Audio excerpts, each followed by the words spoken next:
গ্রীষ্ম বর্ষা বিনীতি ভরসা। হ্যাঁ, বিনীত শপিং সিটি। নমস্কার, আপনারা দেখছেন হুগলি আপডেট। আপনাদের সঙ্গে আমি উষা। আসছি খবরে। হুগলির বাঁশবেড়িয়ার মহাকালীতলার যুবক লক্ষণ চৌধুরী গত 18ই আগস্ট থেকে রহস্যজনকভাবে নিখোঁজ। পরিবারের পক্ষ থেকে চুঁচুড়া আদালতে অভিযোগ জানানো হলো আজ। হুগলি জেলার অন্তর্গত বাঁশবেড়িয়ার মহাকালীতলার বাসিন্দা লক্ষণ চৌধুরী, বয়স 32 বছর, গত 18ই আগস্ট থেকে নিখোঁজ হয়ে যায়। তার পরিবারের লোক মগরা থানায় তার ছেলের নিখোঁজ ডায়েরি করেন এবং চুঁচুড়া কোর্টে এফআইআর করেন। বিশ্বনাথ সাহু সহ আরো বেশ কয়েকজনের নামে সংবাদ মাধ্যমের মুখোমুখি হয়ে এই প্রসঙ্গে লক্ষণ চৌধুরীর বাবা বীরেন্দ্র চৌধুরী, বোন সুমিত্রা চৌধুরী এবং মা কি জানাচ্ছেন শুনবো। हम वीरेंद्र चौधरी बोल रहे हैं, लक्ष्मण चौधरी का पिताजी। मेरा लड़का बैद्यनाथ साहा के पास काम कर रहा था, तो उसका पास काम कर रहा था। उसका पास जब मैं बाहर में लेबर के काम करता हूँ, 8 फैमिली मेरा है, भाड़ा घर में रहता हूँ, उसी से लेबर काम करके अपना परिवार पोषता हूँ। लड़का मेरा उनको पास काम कर रहा था, तो बहुत ऐसे केस में वो फंसा है। एक और कोई अख्तर बोल के थे, उनका मर्डर हुआ। दूसरा कोई मर्डर किया। ये बैद्यनाथ साहा के ऑफिस में मेरा लड़का सोया था, उनका पास काम कर रहा था। तो वो बोले लक्ष्मण तुम चला जाओ, उसका बाद हम तुमको 1 महीने में छोड़ा लेंगे और उसका बाद आपको घर का फैमिली का पूरा खर्चा देंगे। बाकी कितने साल में हुआ था? कब हुआ था? इधर आप थोड़ा कब हुआ था? अख्तर के घर था, अख्तर के घाट में। तो दूसरा आदमी मर्डर किया ऑफिस में, उसका बैद्यनाथ साहा का ऑफिस में सोया था। ये पुलिस बुला के ले जाके खुद ही हाजिर किया थाने में, थाना में, और उसका बाद वहाँ से चालान करा दिया। 9 बरस के बाद मेरा लड़का छूटा है। नाती का जन्मदिन रहा 16 अगस्त में नाती का जन्मदिन रहा। हम लोग दीघा जाने का नहीं था। लड़का नातनी बोला तो मामा नहीं ले चलो दीघा, ले चलो दीघा। जीत लगा लेके गया दीघा में। दीघा से हम लोग अच्छा से आया। जब हम लोग आ गया भदेश्वर में छा खाता था, शिबू बार बार फ़ोन करता था। एक बार लक्ष्मण को बोला कि वीडियो कॉलिंग करो, कौन है? बोला तो माँ बांध के लेके आया। वीडियो कॉलिंग में हम लोग को सबके देखा है शिबू के। शिबू हंसे हंसे खूब बात करता था। ठीक है तुम आओ, आके हम लोग से देखा करो शिवपुर पंचन तला जो खिलाफ है रानीकोटी खिलाफ लगे देखा करके जाएगा। घर मत जाना, घर जाना मत, आगे देखा करके जाना। बहुत ज़रूरी बात है, बहुत ज़रूरी मीटिंग है। तब हम बोला कि ऑफिस में बात होता है, ऑफिस का लड़का है शिबू, ऑफिस का लड़का लक्ष्मण चौधरी है। तो जो अगर मीटिंग होगा, जो भी मतलब खिलाफ में का मीटिंग होता है, तब हम लोग गाड़ी उड़ी सब गाड़ी लेके उतरा हुआ पर।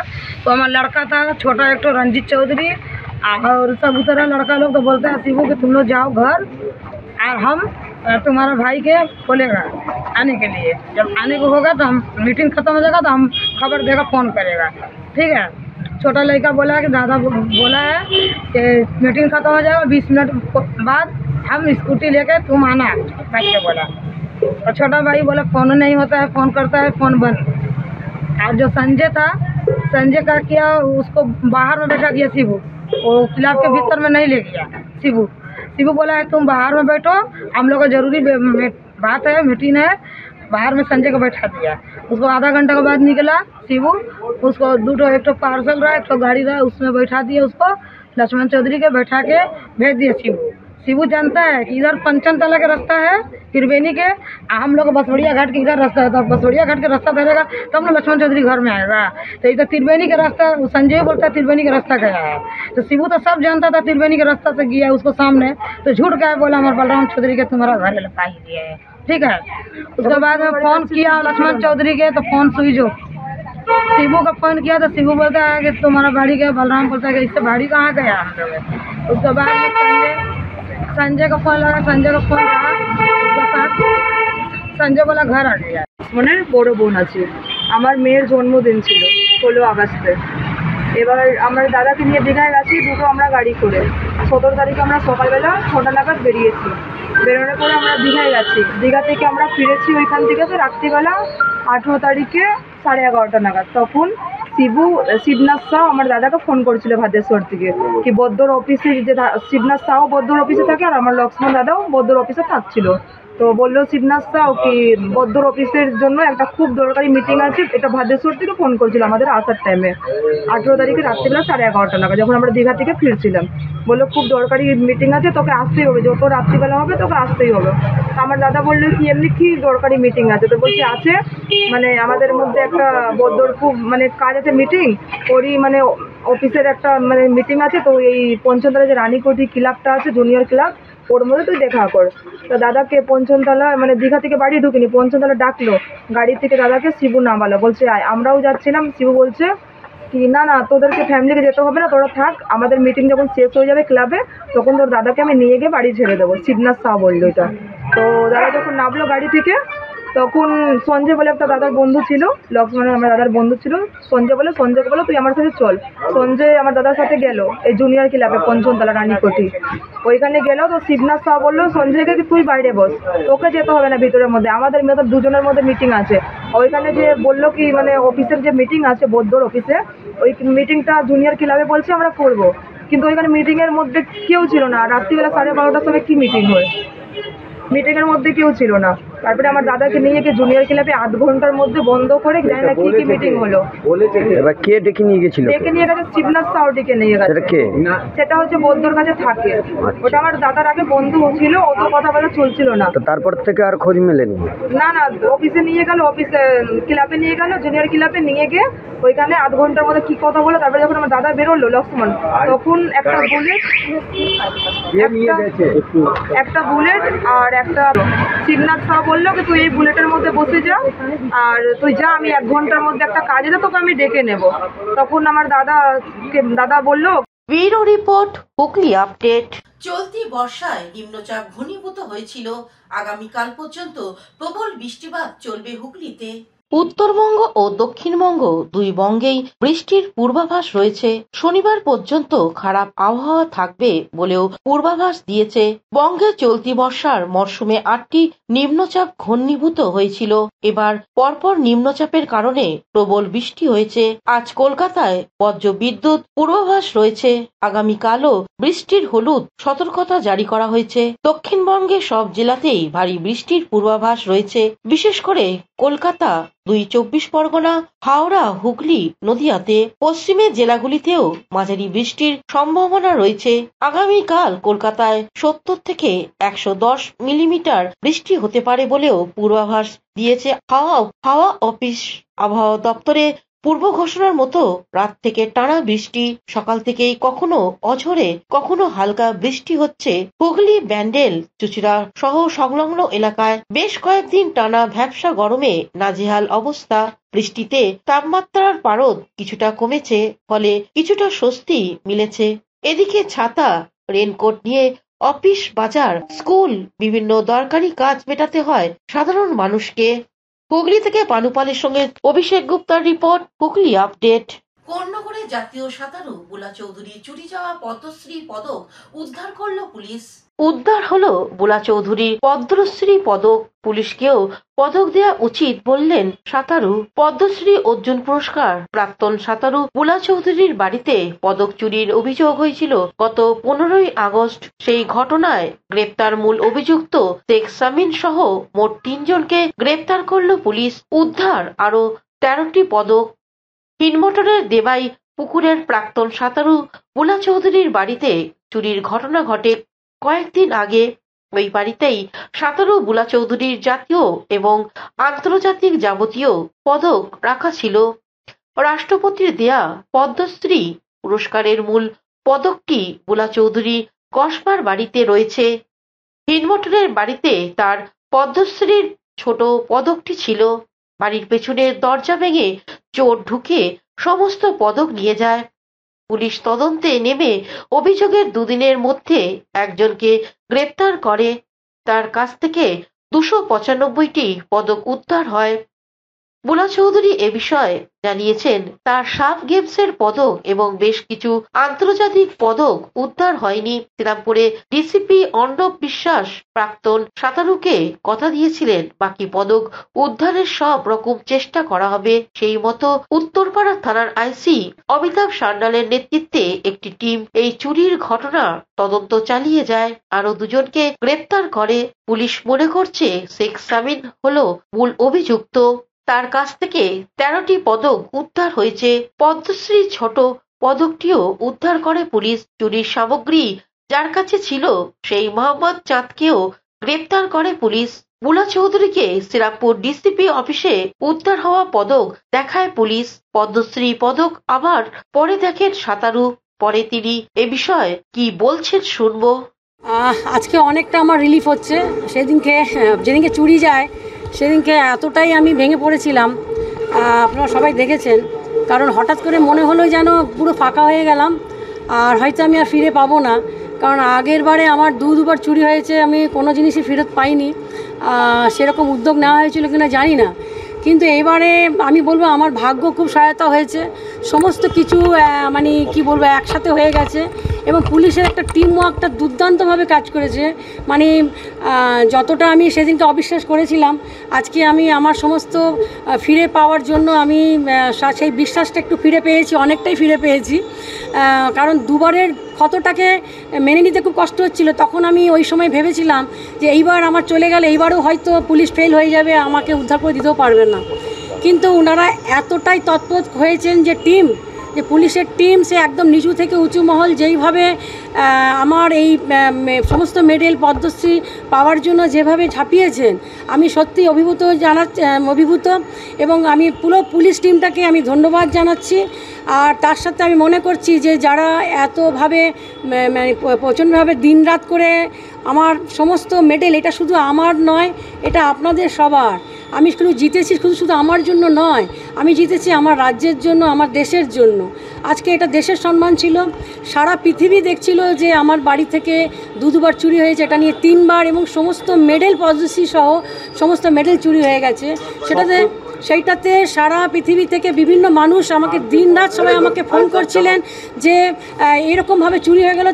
তারা প্রত্যেকেই জানে যে কি কষ্ট করে দিনের পর দিন আমি একটা মেডেল জিতেছি। মানে এটার পিছনে অনেক কাহিনী আছে, যে তার কি কষ্ট, কি সবাই হয়তো সেটা জানবেন না যারা স্পোর্টস করেছেন। যারা হুগলি থেকে পানুপালের সঙ্গে চন্দনা দত্তের রিপোর্ট, হুগলি আপডেট। এখন নিয়ে নেব বিজ্ঞাপন বিরতি। বিরতির পর ফিরে আসছি খবরে।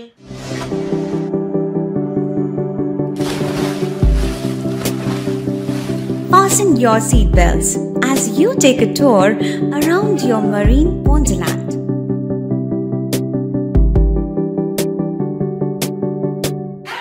Spend a day at Aqua Marina and enjoy an array of water slides that give you butterflies in your tummy.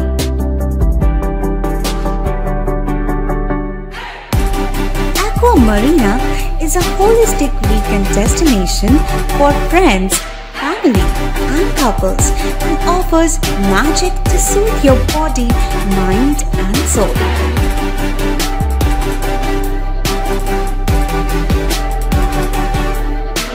Aqua Marina, your customized magician.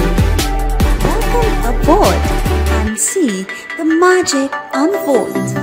শীত গ্রীষ্ম বর্ষা বিনীতি ভরসা। হ্যাঁ, বিনীত শপিং সিটি। যে কোনো মরশুমের রেডিমেড জামা কাপড় পাওয়া যায় একই ছাদের তলায়। ছোট থেকে বড়, পুরুষ, মহিলা ও শিশুদের একমাত্র নির্ভরযোগ্য প্রতিষ্ঠান। শীতকালীন যে কোনো শাড়ি, জিন্স, টপ, কুর্তি, চুড়িদার, পাঞ্জাবি মানেই Binit shopping city. Akhan Bazar, Chuchura, Hooghly. Amala nursing home. Enjoy a weekend at Vedam, the paradise of peace. A home away from home.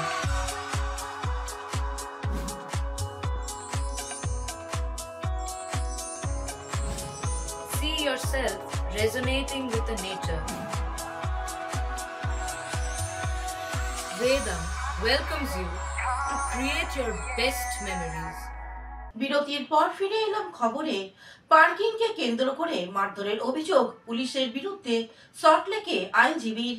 পার্কিংকে কেন্দ্র করে মারধরের অভিযোগ বিধাননগর পূর্ব থানার পুলিশের বিরুদ্ধে। সল্টলেকে 136 নম্বর বাড়ির ঘটনা। পরিবারের দাবি, সল্টলেকে 136 নম্বর বাড়ির গাড়িটি বাড়ির কাছে পার্ক করা ছিল। রাতের বেলা সেই গাড়ি আনতে যায় হাইকোর্টের আইনজীবী সুরেন্দ্র নারায়ণ রায়। অভিযোগ, সেই সময় সিভিল ড্রেসে পুলিশ এসে ঝামেলা করে এবং তাকে মারধর করে। অভিযোগ, সেই খবর পেয়ে যখন তার হাইকোর্টের প্রাক্তন আইনজীবী বাবা মানুজেন্দ্র নারায়ণ রায় গেলে তাকেও মারধর করে। মারধরের ফলে দুজনেই আহত হয়। মানুজেন্দ্র নারায়ণ রায়ের কোমরে আঘাত লাগে। তাকে সল্টলেকে একটি বেসরকারি হাসপাতালে ভর্তি করা হয়েছে। গোটা ঘটনায় রাতেই বিশাল পুলিশ ঘটনাস্থলে আসে। ইতিমধ্যেই বিধাননগর পূর্ব থানার অভিযোগ জানানো হয়েছে। মূলত একটি গাড়ি রাখাকে কেন্দ্র করে এই গন্ডগোল। গাড়িটি বাড়ি থেকে 200 মিটার দূরে দাঁড় করানো ছিল। রাত হতেই সুরেন্দ্র নারায়ণ রায় গাড়িটি নিতে আসে। সেই সময় পুলিশের সঙ্গে বচসা শুরু হয়। সূত্রের খবর, পুলিশ তাকে জিজ্ঞাসা করে, এখানে এত রাতে কি করছো? একাধিক প্রশ্ন, সেই নিয়ে শুরু হয় বচসা। তারপরেই মারধরের অভিযোগ। আহত MN রায়ের স্ত্রী ববিতা রায়ের দাবি, পুলিশ মদ্যপ অবস্থায় ছিল। पापा को भी धक्का मार के गिरा था, यही बात निकल रहा था। उसका ट्रीटमेंट हुआ, वो घर पर है, मतलब हाई कोर्ट गया हुआ है अभी, और हस्बैंड को यहाँ पे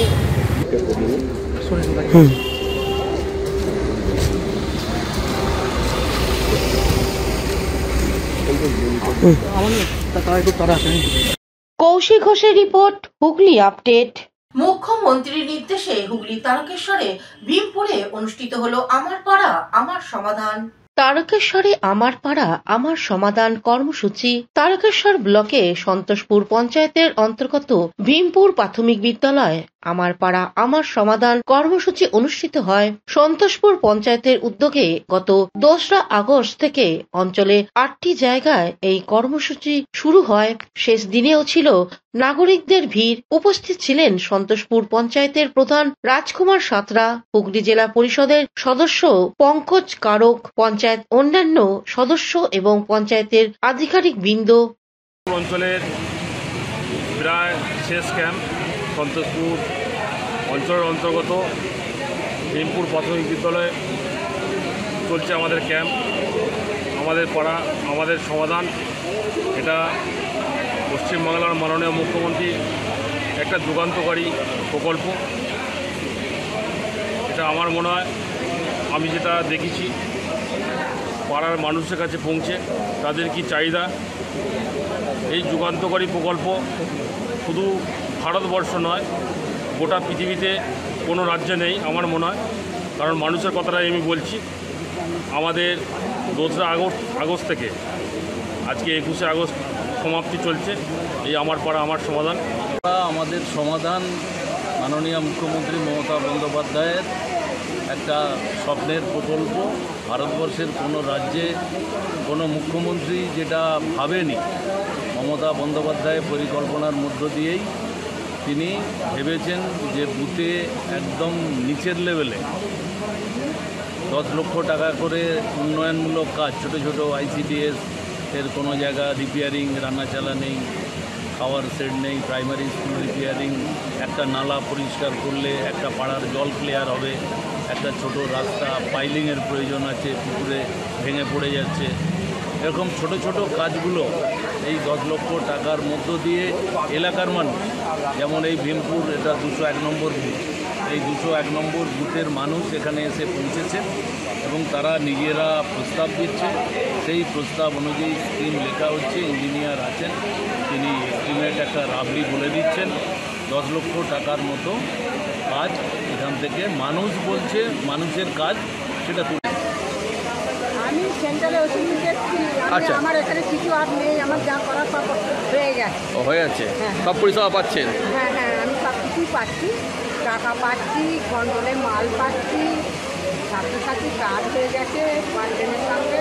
এইটা দেখাতে গেছিল, বললে যে এইটার কোনো অসুবিধে নেই, এইটা একটা 5 দিন আছে। মানে রাজ্য সরকারের সমস্ত পরিষেবাই আপনি মোটামুটি পাচ্ছেন? কতটা খুশি? কতটা খুশি? আপনার নাম? কোথা থেকে আসছেন? আচ্ছা, ধন্যবাদ। তারকেশ্বর থেকে আশিস কুমার ঘোষের রিপোর্ট, হুগলি আপডেট। কৌশিক সাহা স্মৃতিতে all Bengal freshers sports camp অনুষ্ঠিত হয়ে গেল চুঁচুড়ায়।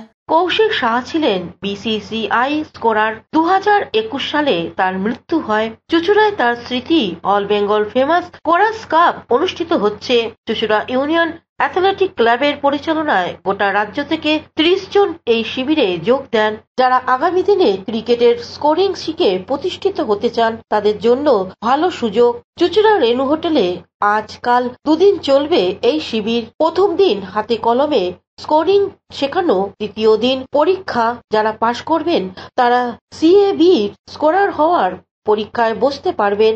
সেখান থেকে বিসিসিআই চুঁচুড়ায় এমন অনেকেই আছেন যারা কৌশিক সাহার হাত ধরে স্কোরিং শিখেছেন। বর্তমানে সিএবি ও দেশের বিভিন্ন খেলায় স্কোরিং করছেন। তাদের মধ্যে অন্যতম সূর্য পান্ডা। আইপিএল এর রঞ্জি ট্রফি থেকে বিভিন্ন ফ্র্যাঞ্চাইজি লিগ ও রাজ্য ক্রিকেট সংস্থা ক্রিকেট খেলা স্কোরিং করেছেন অনেকেই। আজকে আমরা একটা বিশেষ প্রোগ্রামে উপস্থিত হয়েছি। ফ্রেশার্স স্কোরার ক্যাম্প, এটা আমরা গত বছর থেকে শুরু করেছি। না, শুরু করি 3rd ইয়ার, কিন্তু এইটা 3rd ইয়ার চলছে।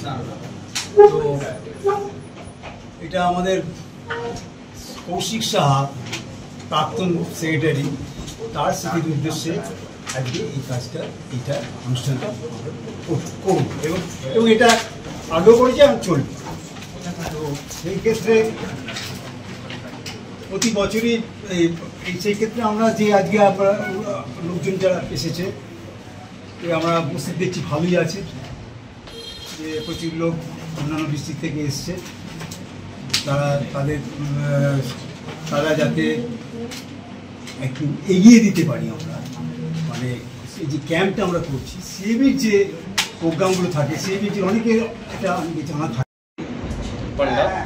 স্বর্গত কৌশিক সাহার উদ্দেশ্যে বিসিসিআই স্কোরার, কৌশিক সাহার উদ্দেশ্যে পরপর 3 বছর ধরে, এবছরও আমাদের স্কোরিং ফ্রেশার্স স্কোরার্স ক্যাম্প শুরু হচ্ছে 22 এবং 23 তারিখ, 2 দিন ব্যাপী। এই স্কোরার্স ক্যাম্পের ফলে অনেক নতুন স্কোরার উঠে আসবে জেলা থেকে এবং পরবর্তীকালে বেঙ্গলের হয়ে রিপ্রেজেন্ট করতে পারবে, এবং তারপরে বিসিসিআই এক্সামেও যদি পাস করে তারা বিভিন্ন জায়গায়ও স্কোরিং করতে পারবে দেশ এবং বিদেশের হয়ে। এইটা করার ফলে আমরা চাইছি, কৌশিকদার সবসময় স্বপ্ন ছিল যে প্রত্যেক বছর কোয়ালিফাইড স্কোরার যেরকম বেরো, কৌশিকদা ছিল স্কোরারের বটগাছ। কৌশিকদাই সব কিছু ঠিক করতো। সেই জায়গা থেকে আমরাও তাদের ক্লাবও, ইউনিয়ন অ্যাথলেটিক ক্লাব চাইছে তারাও সেই রকম কৌশিকদার পথটাই যেরকম এগিয়ে চলবে, সেই জন্য ওরা প্রত্যেক বছর এই ক্যাম্পটাকে চালিয়ে রেখেছে, ফ্রেশার্স স্কোরার ক্যাম্প। যেরকম আমি এইখান থেকে পাস করে ডিস্ট্রিক্টে স্কোরিং করি, তারপরে বেঙ্গলের স্কোরিং করি, তারপরে এইখান থেকে দুবাই যাই, সেখানে আইপিএল, ইন্টারন্যাশনাল ওয়ার্ল্ড কাপও হয়। তারপরে বিভিন্ন স্টেটে বিভিন্ন MPL cup, Maharashtra premier league, তারপরে Mumbai premier league, Saurashtra premier league, বিভিন্ন লিগে আমরা অংশগ্রহণ করি। সেই রকম ভবিষ্যতেও আমার মতন আরও অনেক ছেলেকে চাই বা মেয়েকে চাই তারা উঠে আসুক।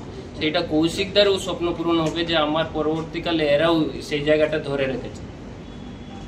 আমার নাম সূর্যকান্ত পান্ডা, আমার পাশেও আছে দিব্যেন্দু সরকার, ইউ CAB scorer, Sumit Pal CAB scorer, এরাও উঠে আসছে, পরবর্তীকালে বিভিন্ন জায়গাও যাবে ভালো। হুগলি থেকে পালু পালের সঙ্গে চন্দনা দত্তের রিপোর্ট, হুগলি আপডেট। এখনকার মতন খবর এই পর্যন্তই। প্রতিদিন দেখুন হুগলি আপডেট। নমস্কার।